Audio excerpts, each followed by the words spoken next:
If I should really want to answer the foolish question you have just asked, or any of the other questions you have just been asking me, let me remind you that I have a row of electric push buttons on my desk, and by pushing the right button, I can summon to my aid men who can answer any question I desire to ask concerning the business to which I am devoting most of my efforts.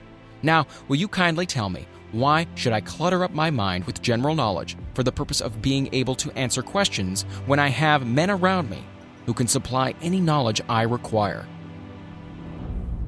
Before you can be sure of your ability to transmute desire into its monetary equivalent, you will require specialized knowledge of the service, merchandise, or profession which you intend to offer in return for fortune. Perhaps you may need more specialized knowledge than you have the ability or the inclination to acquire. And if this should be true, you may bridge your weakness through the aid of your mastermind group.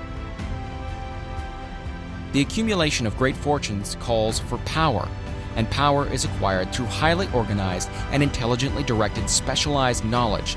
But that knowledge does not necessarily have to be in the possession of the man who accumulates the fortune.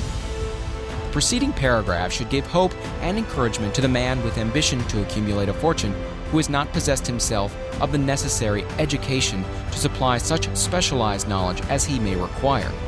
Men sometimes go through life suffering from inferiority complexes because they are not men of education.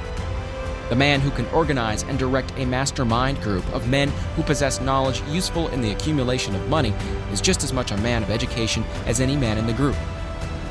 If you contemplate taking additional schooling, first determine the purpose for which you want the knowledge you are seeking, then learn where this particular sort of knowledge can be obtained from reliable sources.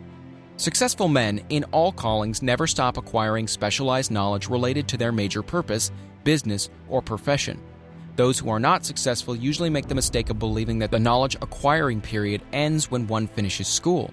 The truth is that schooling does but little more than to put one in the way of learning how to acquire practical knowledge.